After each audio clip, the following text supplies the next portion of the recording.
No sé cuántos de vosotros habéis estado en estas semanas, pero hemos estado hablando de un personaje bíblico. ¿Sabéis quién es? Jonás. Y hoy terminamos la trayectoria con Jonás, ¿vale? Si no has podido estar con nosotros en estos últimos domingos, recomiendo que puedas visitar la página de la iglesia en YouTube para que puedas ver escuchar las otras dos predicaciones, ¿vale? Que han sido la introducción y la segunda parte. Y hoy iniciamos con la tercera parte de esta historia. ¿Habéis aprendido mucho acerca de esta historia? Yo estoy aprendiendo muchísimo, muchísimo. Estoy aprendiendo mucho acerca de la misericordia de Dios, pero también aprendiendo mucho acerca de Jonás y acerca de mí misma. La verdad, he aprendido muchísimo. La semana pasada pudimos ver cómo hay poder en la oración. La semana pasada estuvimos viendo cómo Jonás oraba mientras estaba en el vientre del pez. ¿Os recordáis? ¿Recordáis de eso? Y cómo él hizo una oración potente porque entró a la presencia del Señor por fin, algo que no hizo en ningún momento en el capítulo 1, buscó la presencia del Señor, se presentó arrepentido, agradecido, hizo promesa delante de Dios, se comprometió con Él y también hizo la declaración más potente de todo el cristianismo: mi salvación viene del Señor. Eso, si no lo tienes claro, no eres cristiano. Mi salvación viene del Señor. ¿Lo podéis declarar conmigo? Mi salvación viene del Señor. Y ahí terminó su oración, y en el momento que terminó su oración, ¿qué pasó? El pez lo vomitó en tierra firme. Y aprendimos que nuestro Dios es un Dios de segundas oportunidades, porque Dios permitió que Jonás pudiese seguir viviendo, pero no solamente que siguiera viviendo, sino que también le dio una segunda oportunidad al ministerio, al llamado, a aquello que Jonás había desechado en el capítulo 1. Porque terminamos la predicación de la semana pasada donde una vez más Dios le dijo a Jonás: levántate, ve a Nínive y proclama mi palabra contra ellos. Y hoy continuamos ahí. ¿Vale? Entonces voy a pedir que puedas buscar en el libro de Jonás, capítulo 3. Y vamos a leer el capítulo entero, son 10 versículos solamente, porque hoy he titulado la predicación Orgullo y Prejuicio. Esto es lo que he aprendido esta semana acerca de Jonás. María del Mar se ríe porque Orgullo y Prejuicio en sí es una novela y una película, ¿no?, del género de comedias románticas de época. Y obviamente la historia de Jonás no tiene nada de romántica y mucho menos de comedia. Sin embargo, el orgullo y los prejuicios estaban muy presentes y tenía que poner ese título porque no encontraba qué otra cosa hacer. Yo decía, esto es lo que más da en el clavo en el capítulo 3 y 4 de Jonás. Dice la palabra del Señor en Jonás capítulo 3 lo siguiente: la palabra del Señor vino por segunda vez a Jonás. Había la segunda oportunidad al llamado.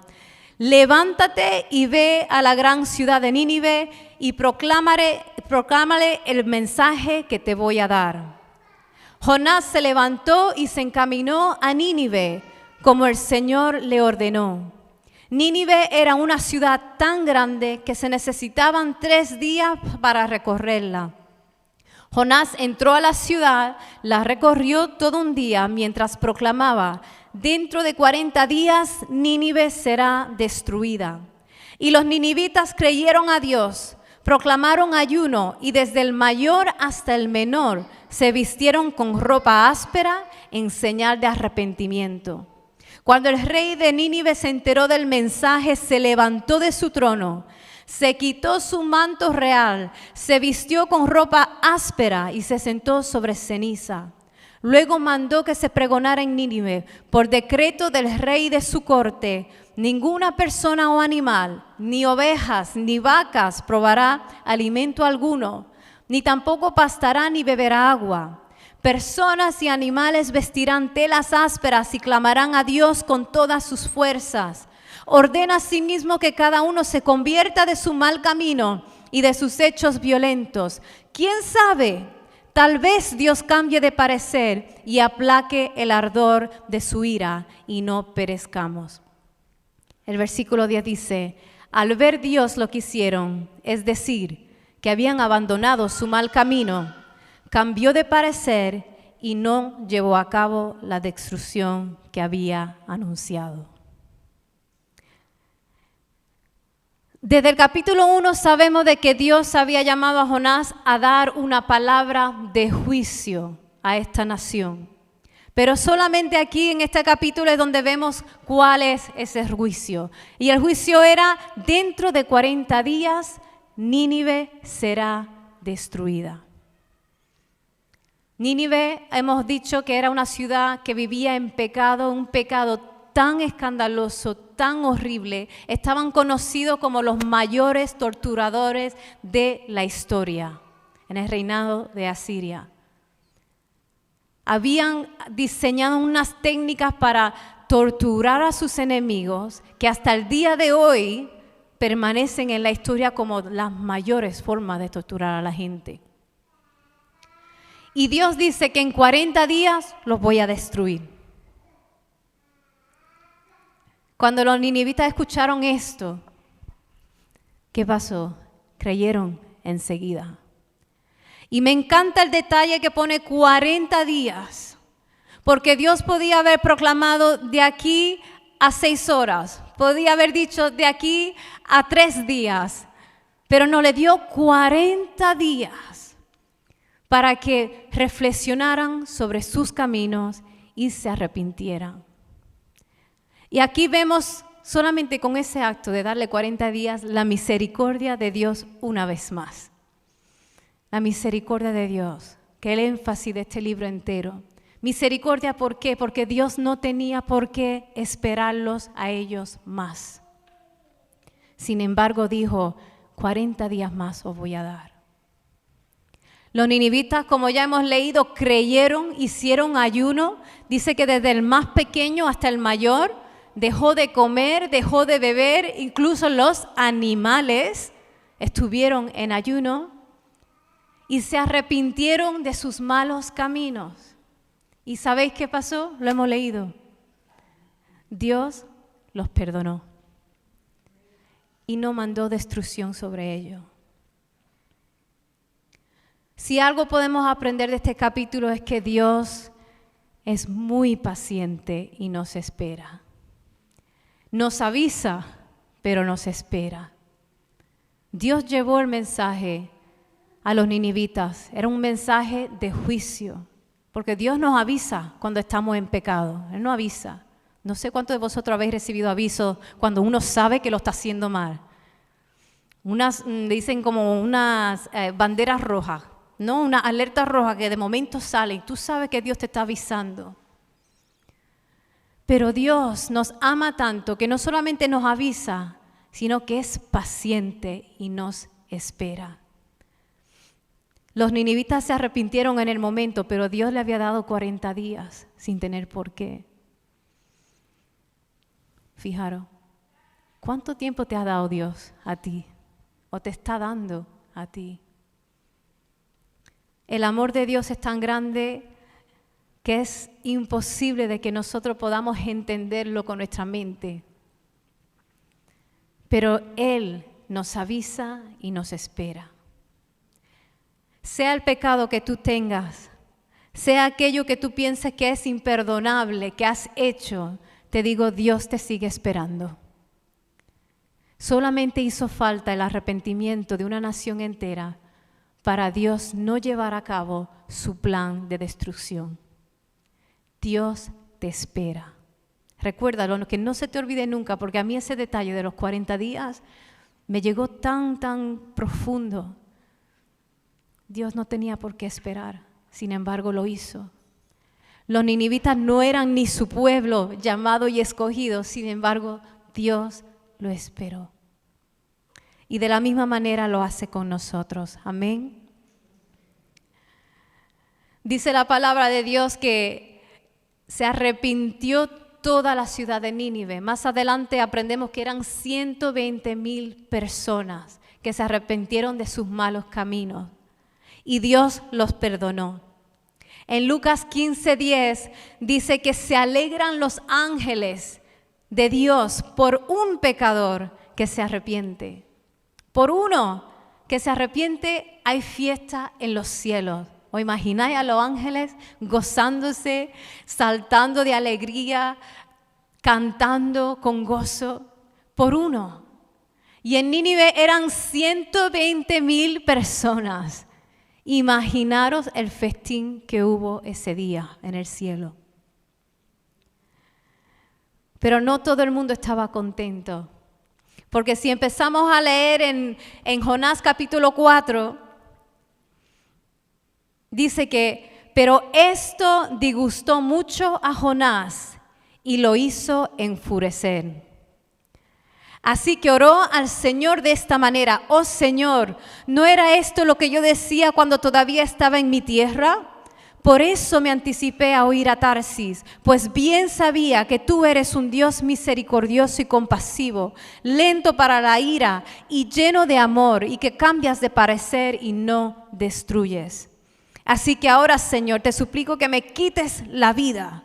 Prefiero morir que seguir viviendo. Y el Señor le respondió a Jonás: ¿tienes razón de enfurecerte tanto? Aquí empieza un trato de Dios con Jonás una vez más. Si hemos dicho que Dios tuvo paciencia con los de Nínive, también la estaba teniendo con Jonás, porque desde el capítulo 1 la está liando. Y este hombre que conoce a Dios, es sensible a la voz de Dios, Dios lo utilizaba para hablar su palabra. Cuando Dios está festejando en los cielos, Jonás está enfurecido, está enojado. Está tan dramático que dice que quiere morir. Ahora yo dudo bastante de que él iba en serio de querer morir, porque él justo antes había estado a punto de morir y estuvo clamando: Señor, sálvame, sácame de aquí. Entonces dudo que realmente quisiera morir, pero estaba tan disgustado que se atrevió a decirle a Dios: quiero morir. Qué raro, ¿no? Es muy raro, ¿no?, esta actitud de Jonás. Yo las primeras veces que he leído esta historia decía: madre mía, Jonás, qué mala persona. Pero Dios tenía que tratar con Jonás. Y en primer lugar, Jonás estaba enfadada porque Dios le había dado una palabra de juicio, de destrucción para esta ciudad, que al final no se cumplió. Y aunque esto demostraba una vez más la misericordia de Dios y lo bueno que es Dios, a Jonás no le convenía lo que Dios había hecho. Os explico el porqué. Jonás era un profeta. Y los profetas ganaban su reputación en que ellos daban una palabra de parte de Dios y si se cumplía, se respetaba a ese profeta. Se reconocía a esa persona como profeta de Dios. Solo si se cumplía la palabra. Y en este momento no se había cumplido la palabra. Entonces Jonás estaba preocupado de cuál sería la reacción de su pueblo con él. Jonás estaba diciendo: voy a perder el respeto ante mi gente. Voy a perder la reputación como profeta ante mi gente. Porque di esta palabra y no se cumplió. Jonás estaba teniendo una lucha con su orgullo. Estaba mirando su ego. Quería quedar bien delante de su gente. Quería quedar como alguien poderoso. Fíjate que Dios me dio esta palabra y se cumplió tal cual me la dijo. Y no fue así. Tengamos cuidado con el orgullo porque muchas veces nos pasa a nosotros igual. El orgullo lo que hace es nublar nuestra vista espiritual. Jonás ya no estaba viendo de que a Dios se le daba la gloria y la honra en ese momento porque se arrepintió una nación entera para agradarlo. Jonás estaba viendo de que él no iba a recibir gloria a la vuelta a casa. Y vivimos en unos tiempos donde el orgullo y el querer quedar bien domina nuestra sociedad. Todos queremos impresionar. Por eso existen las redes sociales, ¿no? Para impresionar. La mayoría de la gente no pone en las redes la verdad de su vida, sino la cara bonita. Lo que va a hacer que la gente diga, wow, qué bien vive Susi. Mírala tomándose unos espetitos en la playa. Wow, qué bien vive Antonio. Míralo en Manhattan tomándose la foto. Las redes no muestran lo que hay realmente. Las redes muestran la parte que se centra en nosotros. Y Jonás estaba completamente enfurecido porque su ego fue herido. Y fue herido por Dios. En sí no fue herido por los ninivitas, fue herido por Dios. El mismo que le dio el mensaje y luego no cumplió con lo que dijo. Tengamos cuidado con el orgullo. Que nosotros entendamos de que sobre todas las cosas, nuestro llamado es darle la gloria a Dios. Mi llamado no es predicar mejor o peor. Mi llamado no es cantar mejor aquí en el púlpito. Mi llamado no es ni siquiera construir la iglesia de los niños. Mi llamado es darle la gloria a Dios. Y si yo quedo mal en el proceso, no pasa nada, porque Dios recibe la gloria. Tengamos mucho cuidado con el orgullo en nuestras vidas. Pero había otro problema que vosotros ya podéis, sabiendo el título de la predicación, podéis saber cuál era el problema que tenía Jonás. Eran los prejuicios. Él tenía una perspectiva muy negativa acerca de los ninivitas. Eran los enemigos del pueblo de Israel. Eran los enemigos y como hemos contado antes, eran personas llenas de un pecado tan horrible, tan escandaloso, que le sentaba mal a Jonás, incluso pensar en ellos. Jonás tenía claro que los de Ninivitas merecían ser destruidos y le dio coraje cuando Dios no lo hizo. Ellos merecían el castigo de Dios. Pero mientras él pensaba que ellos merecían el castigo de Dios, pasó algo muy interesante, que se olvidó de que él también merecía el castigo de Dios en su momento. Él merecía el castigo de Dios cuando decidió huir de su presencia. Pero Jonás no veía eso, veía solamente la falla de los ninivitas, porque tenía unos prejuicios grandes en contra de ellos. Y nosotros, hermanos, somos igual, tristemente. Tristemente. Yo cuando pensaba en los prejuicios de Jonás, yo decía, Dios mío, ¿cuántos prejuicios tengo yo? ¿Cuántos prejuicios tenemos nosotros? ¿Cuántos prejuicios tienes tú? ¿Tú los conoces? Yo estoy segura que hay personas que tú conoces que te han hecho mucho mal y cuando has orado que Dios mande su juicio para darle una lección a esas personas. ¿A que sí?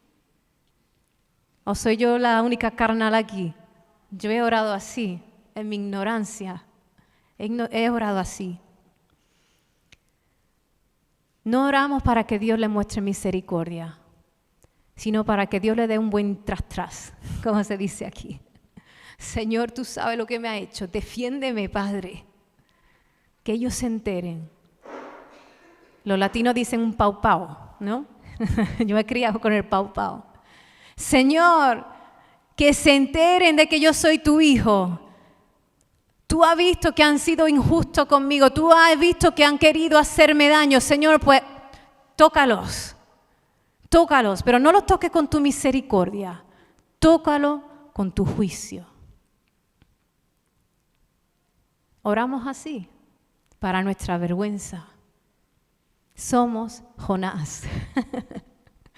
Somos Jonás. Sin embargo, se nos olvida que nosotros también muchas veces merecemos un tras del Señor. Y Él no nos lo da. Lo merecemos por lo que sale de nuestra boca. Lo merecemos por las actitudes que guardamos en nuestro corazón, los rencores. Lo merecemos por los malos pensamientos que entran a nuestro corazón y nuestra mente. Que pensamos que como la gente no sabe lo que hay por dentro, no pasa nada, pero Dios lo conoce todo y no nos castiga. Y menos mal que Dios no tiene prejuicios. Que nosotros lo tenemos de vez en cuando, pero menos mal que Dios no lo tiene con nosotros. Su amor y su misericordia están disponibles para quien sea que clame a Él. Pensamos a veces los que conocemos a Dios como que tenemos más derecho a su misericordia que los que no lo conocen, que los que están afuera, que los que no van a la iglesia. ¿Perdona? No, no es así. Porque Dios no tiene prejuicios.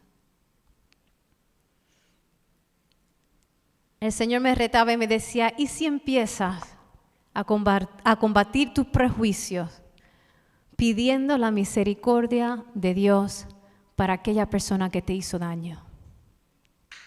¡Auch! Eso duele. Es un ejercicio difícil. Sin embargo, es un ejercicio que te va a hacerte parecer más a Cristo.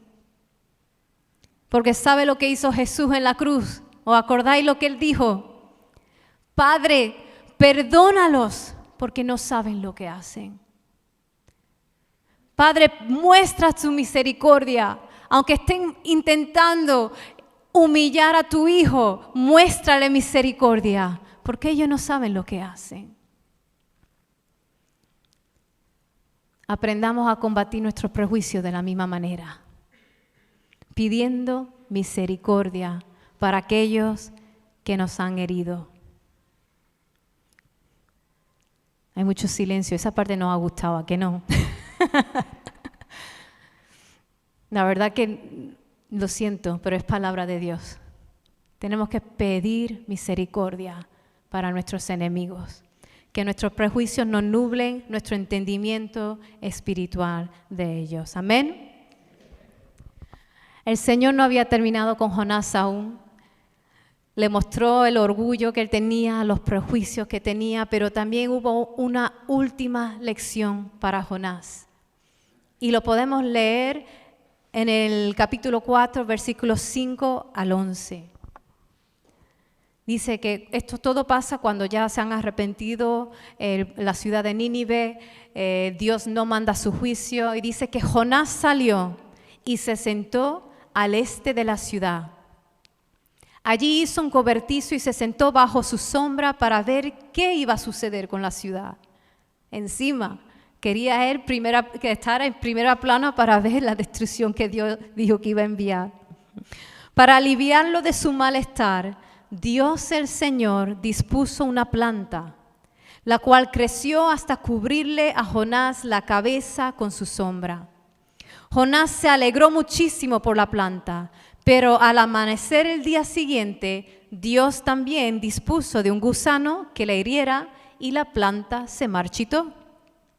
Al salir el sol, Dios dispuso de un abrasador viento del este. Además, el sol hería a Jonás en la cabeza, de modo que éste desfallecía. Con deseos de morirse otra vez, exclamó, prefiero morir que seguir viviendo. Jonás era muy dramático, como podemos ver. Pero Dios le dijo una vez más a Jonás, ¿tienes razón de enfurecerte tanto por la planta? Claro que la tengo, respondió, me muero de rabia. El Señor dijo, tú te compadeces de una planta que sin ningún esfuerzo de tu parte creció en una noche y en la otra pereció. Y de Nínive, una gran ciudad donde hay más de 120,000 personas que no distinguen su derecha de su izquierda y tanto ganado, ¿no habría yo de compadecerme? Jonás se sentó en las afueras de la ciudad lleno de orgullo y prejuicios, todo enfadado, viendo cómo los de Nínive se arrepentía. Pero se sentó ahí, quizá con sus pipas, para ver si Dios aún así enviaba su juicio. Y con esa actitud completamente carnal y negativa, Dios sigue teniendo paciencia para enseñar a Jonás. Dice que hizo que creciera una planta que le dio sombra a Jonás. Eso es la misericordia de Dios. Jonás estaba ahí sentado esperando destrucción y Dios mandó una planta que le diera sombrita a su hijo. Pero al día siguiente, de la misma manera que Dios mandó la planta, mandó un bicho que la picoteara y la hiriera y la marchitara, se cargara la planta. Y no solamente mandó el gusano, sino que dice que mandó también que le diera el sol abrasador sobre la frente de Jonás. Imaginaros, el sol de agosto en Córdoba. Ni una sombra, nada más que el sol de agosto de Córdoba. Y a la vez un fuerte viento, como el del Levante en Cádiz. Imaginaros. Jonás estaba achicharrado. Yo me imagino la frente toda colorada. Dice que desfallecía, le habrá dado un soponcio ahí del calor. Y estaba enfadadísimo con Dios. Y Dios decía, pero ¿por qué te enfadas? Si la planta ni era tuya. Y él se sentía en derecho de enfadarse con Dios por eso. Pero la planta ni estaba allí cuando él llegó, sino que Dios la hizo crecer para que le diera sombra. Y Dios hizo también que muriese después. Pero Jonás le estaba dando una importancia tan grande a esta planta. Dice que quería morir. Que parece un niño chico cuando le dan esas cosas a los niños, ¿no? Cuando uno no le da lo que ellos quieren y se ponen así. Jonás, igual. El profeta de Dios. Dios estaba haciéndole ver a Jonás una vez más que su perspectiva espiritual estaba distorsionada. Porque le estaba dando más importancia a una planta que aquello que era verdaderamente importante para Dios. ¿Qué era importante para Dios? La salvación de las almas perdidas, la salvación de aquellos que estaban destrozados por el pecado. Jonás le tenía más apego a su planta que a esta gente. Y a nosotros, tristemente, nos puede pasar igual.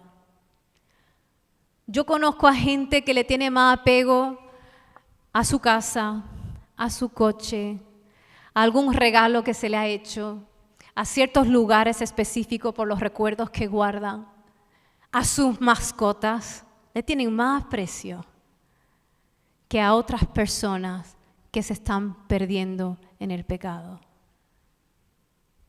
Y es muy triste porque ya se ha convertido en normal. Es que ni vemos a esas personas, ni queremos saber nada de ellas, ni nos interesan. Yo soy de Nueva York y los que no saben, en la ciudad de Nueva York hay miles y miles de personas sin hogar. Personas que tristemente no solamente están sin hogar, sino que necesitan asistencia psicológica, porque allí no hay asistencia psicológica disponible para esas personas. Y la gente tú la ves que está pasando para ir a los metros, está paseando por la ciudad y cuando ve estas personas que están tiradas en las calles, algunas hablando a sí mismos solas, algunas cantando, algunas con unas pintas que están destrozados. Y la gente ¿sabéis lo que hacen? Pasan del tema. Se ha convertido en un escenario, una escena normal del día a día. Le tiene más aprecio a ir a una tienda a comprar, le tiene más aprecio a tomarse unas buenas fotos, le tiene más aprecio a, yo qué sé, a su bolso, porque cuando pasas al lado de esa gente, ¿qué haces? ¿Coges tu bolso más fuerte? ¿A que sí? Luego no nos acordamos de que son almas que le duelen a Dios. Y Dios le estaba diciendo a Jonás, tú estás llorando y quejándote porque esta planta murió. Sin embargo, 120,000 personas iban a morir. Y te ha dado igual. ¿No tendré yo misericordia de ellos?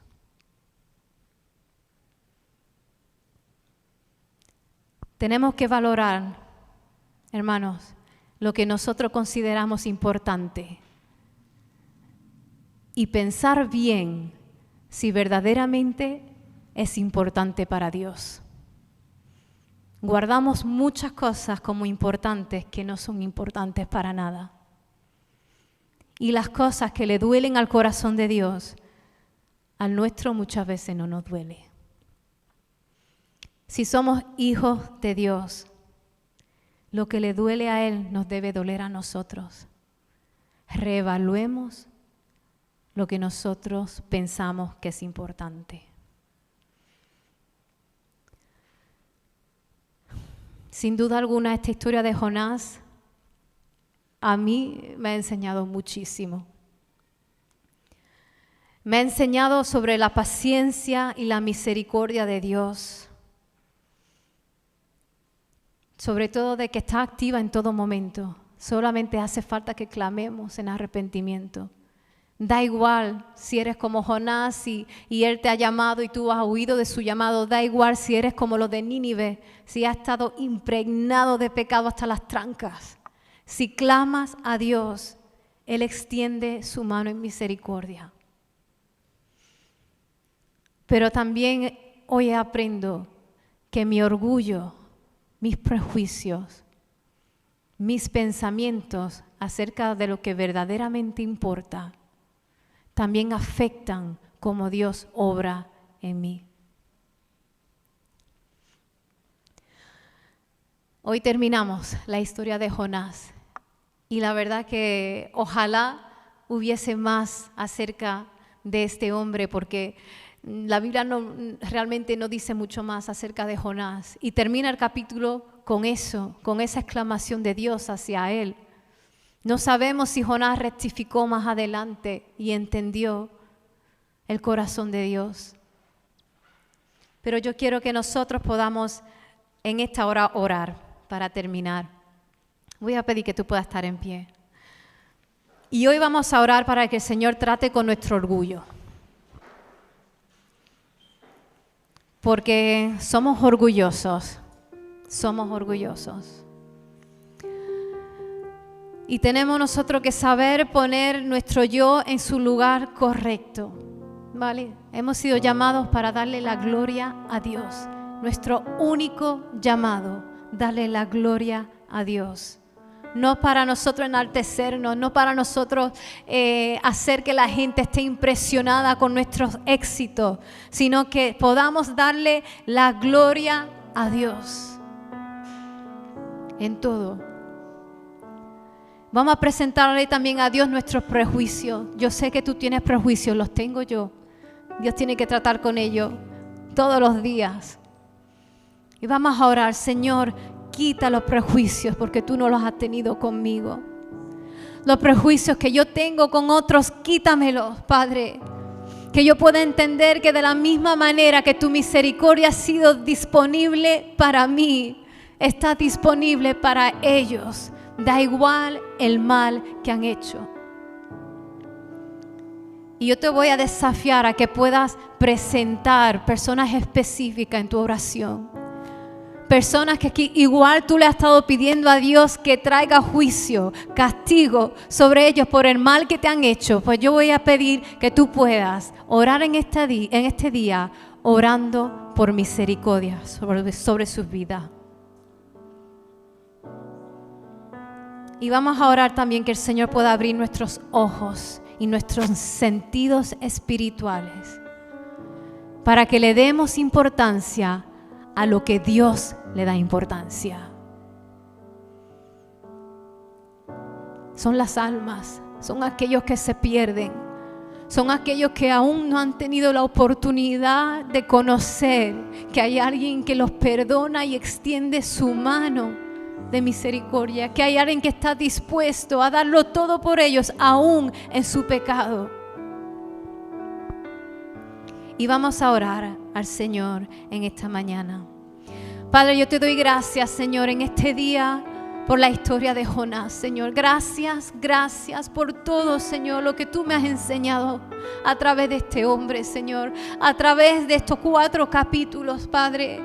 Gracias, Señor, porque no hemos dejado de ver cómo te mueves en compasión y amor, Padre. No hemos dejado de ver de cómo te extiendes en misericordia a todos los personajes que nos hemos encontrado, Señor, en estos capítulos. Le mostraste misericordia a Jonás. Le mostraste misericordia a los marineros. Le mostraste misericordia a los de Nínive, Señor. Y sigues mostrando tu misericordia hoy entre nosotros, Señor. En esta hora, Señor, yo presento mi orgullo, Padre. Señor, yo te pido, Padre, que tú puedas, Señor, atinar y afinar mis sentidos espirituales, Señor, para reconocer cuando hay orgullo que no te glorifica a ti, Señor. Te pido en esta hora que entre tus hijos, Señor, nosotros tengamos claro que nuestro mayor llamado es glorificarte ante otros, Señor. No glorificarnos nosotros mismos. No, Señor, tirarnos piropos, querer que otros nos los tiren a nosotros, Señor, por nuestros éxitos, por nuestros méritos. Señor, que todo lo que hagamos, Señor, sea para gloria tuya, Padre. Todo, Señor, que sea para tu gloria y que lo expresemos de esa manera, Señor. Que no esperemos los aplausos de la gente para nosotros, Señor. No. Señor, y te pido que tú trates con nuestros prejuicios. Señor, perdónanos, Señor, por tener prejuicios, Padre, cuando tú nunca lo has tenido con nadie. Perdónanos, Señor, por desearle el mal a aquellos que no han hecho mal. Señor, cuando tú, aún sabiendo el mal que han hecho, aún sabiendo el dolor que causa a tu corazón todo aquel que peca, Señor, tú sigues mostrando misericordia. En esta hora pedimos misericordia, Señor. Misericordia, Padre, por nuestros enemigos. Ten misericordia, Señor, por aquellos, Señor, que nos han herido, Señor. Que ellos puedan conocer tu misericordia de la misma manera que la hemos conocido nosotros, Padre. Te lo pedimos, Señor, en esta hora.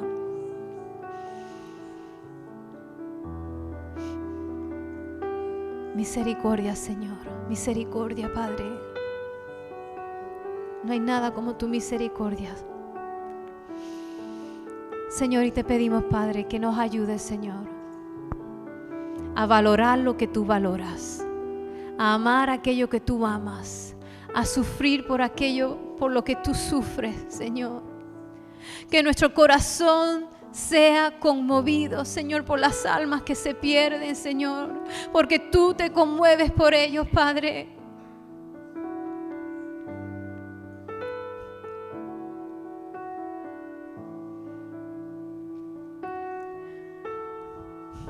Gracias, Señor. Gracias, Señor, porque tú eres bueno. Gracias, Señor, porque tú eres paciente. Señor, y gracias porque no te cansas, Señor, de enseñarnos. Gracias porque no te importa ni repetir las mismas lecciones una y otra vez hasta que nos enteremos. Lo hiciste con Jonás y lo haces con nosotros. Gracias por tu misericordia, mi Dios. En tu nombre, amén y amén. Amén, amados hermanos. Que Dios bendiga mucho. Que tengáis buena semana, una semana llena de misericordia de Dios sobre vuestras vidas, pero de misericordia de vosotros hacia otros también. Amén.